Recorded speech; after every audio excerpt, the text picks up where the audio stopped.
नमः श्री वर्धमानाय निर्धूतकनिलात्मने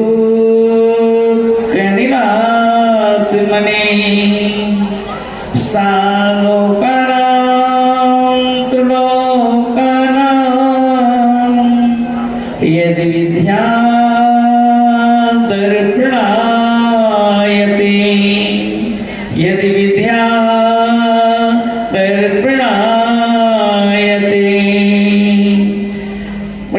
शिरोमणि आचार्य विद्यासागर जी महाराज की,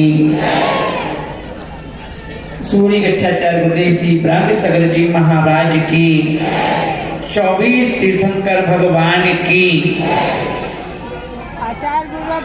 प्रिय प्रसों वाले बाबा की, संत आचार्य ब्रह्मसागर जी महाराज की और आचार्य वर्धमान सागर जी महाराज की।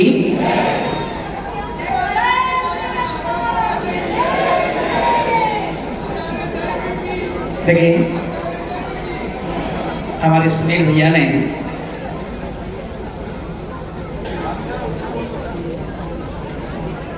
लॉकडाउन पर उतरने वाले बल्लेबाज को ओपनिंग करवाई है और वो ओपनिंग इसलिए करवाई है कि महाराज प्रवचन नहीं देना है, ये कभी मना कर दिया, और प्रवचन नहीं देना है, हल्की सी उसकी झलक दिखा दो। तो ये देखिए मानवाद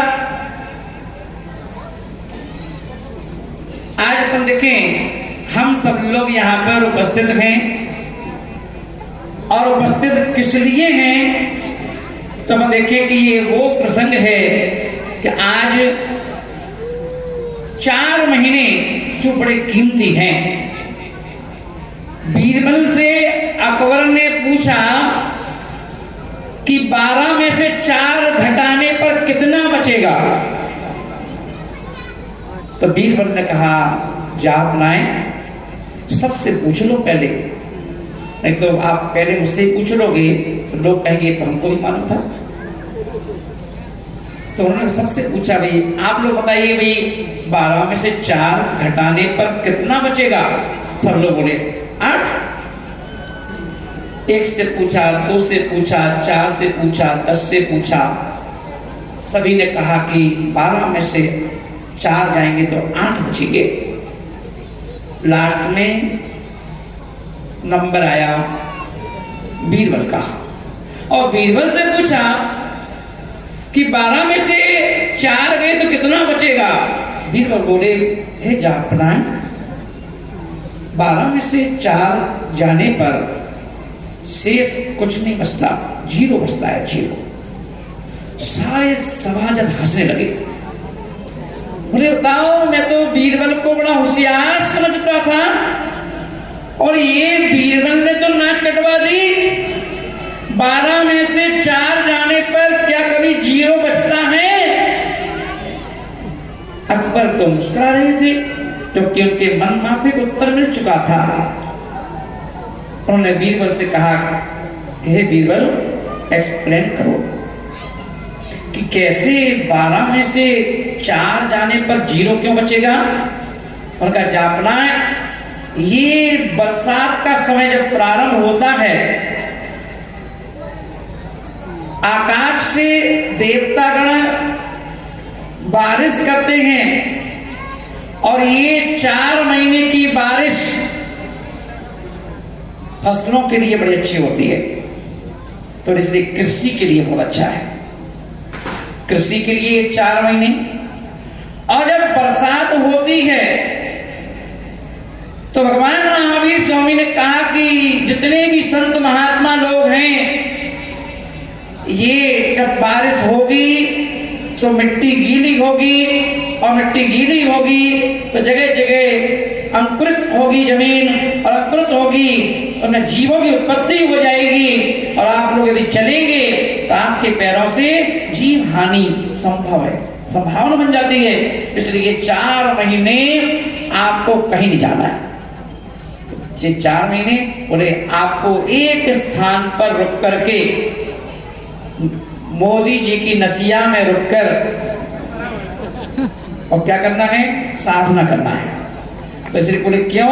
बोले कृषि के दिन ये 4 महीने और ऋषियों के दिन 4 महीने। ये 4 महीने ऋषि के और 4 महीने कृषि के, ये 8 महीने जो 4 महीना है ये ऋषि और कृषि, अगर दोनों छोड़ दें 0 बचेगा। 8 महीने में क्या करोगे? जितने भी संत महात्मा हैं, जहां जहां 8 महीने में पैर रुकते नहीं है, कभी यहाँ का पंच कल्याणक, कभी वहां का पंच कल्याणक, कभी यहाँ बेदी है, कभी वहां मंदिर बन रहा है, कभी ये हो रहा है, तो यहाँ का निमंत्रण एक खत्म हुआ, दूसरे के लिए बिहार, दूसरा खत्म हुआ, तीसरे के लिए बिहार, निरंतर विचरण होता रहता है। तो साधु को अब बिहार निरंतर चल रहा हो तो ना पूर्ण रूप में साधना भी नहीं कर सकता कि लगातार उपास करना हो। अभी अपन देखेंगे जब चातुर्मास चालू होगा, 16 कारण के व्रत चालू होंगे, उस दिन से एक उपवास, एक आहार चालू हो जाएगा। अभी रसी के साथ आहार चलता है, प्रतिदिन 2-3 रसों का त्याग होता है। जो दिन है वो रस का त्याग और दूध और मीठे का त्याग, और फिर उसके बाद एक उपवास, एक आहार चलेगा। अब कब चलेगा? क्योंकि हम रुकेंगे तभी तो चलेगा। और लगातार बिहार चल रहा हो तो उपवास करना है, और 20-20 किलोमीटर चलेंगे, कैसे चलेंगे? तो साधु की साधना के लिए 4 महीने, अपनी आत्मा को और अपने आप को रिचार्ज करने का दिन तो 4 महीने। इसलिए 12 में से 4 गए तो कितने बचे इंदौर वासियों? 8 मत कहना, 4 कहोगे तो आप क्या हो जाओगे? पास हो जाओगे, और 8 कह दिया तो फेल हो जाओगे। तब ये देखें महान भाव, ये 4 महीने जब साधु एक स्थान पर रुकते हैं तो समाज का, चातुर्मास साधु के लिए नहीं होता, चातुर्मास समाज के लिए होता है। साधु तो 24 घंटे अपने ध्यान और ज्ञान में लगा रहता है। तब ये देखें आचार्य विमल सागर जी महाराज ने, उन्होंने मंगल कलश की शुरुआत की, और उन्होंने कहा कि कमेटी है, कहाँ है कमेटी? राजकुमार जी कहाँ गए, और राकेश जी कहाँ हैं, और लोग जो है ना, था राजेश जी, ये सभी लोग, पूरी कमेटी बैठी है। नसिया के हमारी गांधी जी, टोंगिया जी, काला जी, पारस जी, तो दुनिया मंदिर में ढूंढ रही पारस को, ये तो यहाँ घूम बैठा हुआ है। तो ये चातुर्मास पैक के लिए थोड़ी की इतनी टीम है, ये व्यवस्था तो बनाएगी, पर व्यवस्था कहाँ से बनेगी? तो बोले मंगल कलश, मंगल कलश। और बोले कि जो मंगल कलश जहाँ पर गुरु बैठकर साधना करेंगे, जाप करेंगे, ध्यान करेंगे, स्वाध्याय करेंगे, प्रतिक्रमण करेंगे, ये और कलश रिचार्ज हो जाएंगे। और ये उसका अभी महज भले ही चांदी के हों पर लोटा है, अभी क्या है? लोटा है। मंगल कलश नहीं है। मंगल कलश कब होगा? जब इन कलशों में सामग्री, जो अपन ने कहा था ना कल, सब लाए होंगे, वो सामग्री मंत्र उच्चारण के साथ, विधि विधान के साथ जब इन कलशों में डाली जाएगी, इन कलशों के गले पर मौड़ी बंधन किया जाएगा, केसर से स्वस्तिक आदि लिखा जाएगा, फिर वो कलश स्थापन होगा मंत्र विधि के साथ। और जब 4 महीने महाराज के पास रहेगा और फिर वो कलश आपके घर जाएगा, और जब आपके घर जाएगा तब आपको पता चलेगा कि घर में क्या लेके आए। उसका नाम मंगल कलश, कि जहां जाने से उस घर में मंगल ही मंगल हो जाए, उसका नाम मंगल कलश। कभी ध्यान रखना महाभारत, घर में आप कितने घरों में 4 व्हीलर है? है सभी घरों में है, इसलिए हाथ ऊपर नहीं किया। पर ये बताओ 4 व्हीलर जब से खरीदी है तो उसको अपने घर की जो गैरेज बना रखी है गाड़ी खड़े करने का स्थान, तो वही खड़ी जब से रोज उसको चलाते भी हो हैं, तो गाड़ी क्यों आई? चलाने के लिए, है ना। कोई इंदौर में ऐसा सेठ है क्या कि घर में BMW हो और रोज ऑटो से जाता हो?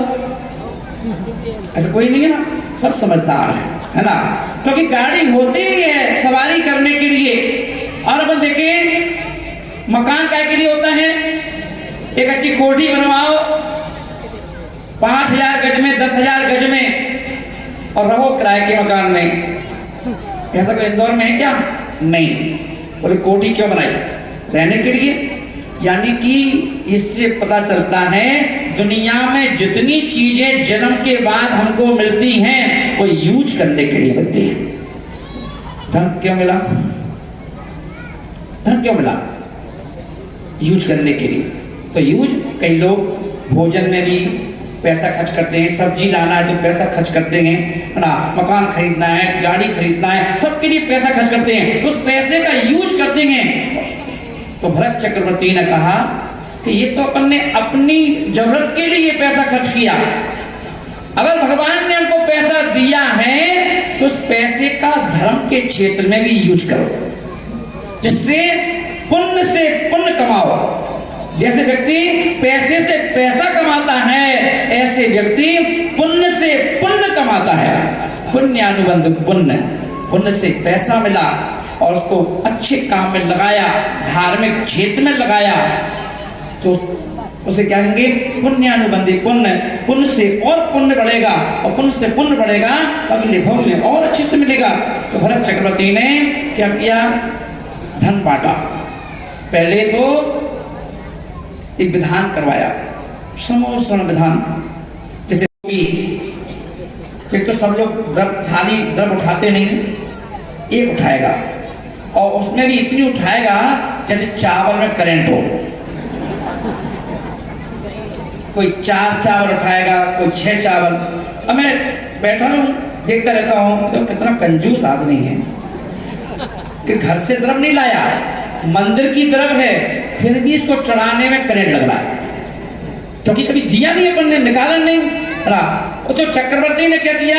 ऐसे पूजा नहीं की, तो भर भर के ऐसी पूजा की कि आचार्यों ने कहा कि हे चक्रवर्ती, जो तुमने द्रव्य चढ़ाई वो सुमेरु पर्वत से ढेर लग गए, सुमेरु की पर्वत की तरह द्रव्यों के ढेर लग गए, ऐसे द्रव्य चढ़ाई। तभी तो if you don't leave you can get nothing. कुछ पाना है तो पहले खोते जाओ। पहले किसान फसल बाद में मिलती है, पहले 4 महीने पहले उस मिट्टी में रखा रखाया गेहूं डाल देता है, फेंकता है ना, पहले फेंकता है कि नहीं, तब 4 महीने बाद उसको फसल मिलती है। तो ऐसे ही हमें पुण्य योग से लक्ष्मी आई, तो लक्ष्मी तो क्या करती है? यूज करो, नहीं तो हम जा रहे। जिन्न की तरह है, जिन्न की तरह वो कहती है हमें यूज करो, फिर तुम जाएंगे, और वो चली जाती है। इसलिए कहा कि इसको यूज कर लो, लगा दो। आचार्य एक राजा हुए हैं, राजा खारवेल, और राजा खारवेल हुए हैं, उनकी रानी का नाम था सिंधुला। आप लोगों की रानी का नाम पता नहीं क्या है? राजकुमार जी, आपकी रानी का नाम क्या है? तो देखिए, राजा खारवेल की रानी का नाम रानी सिंधुला था।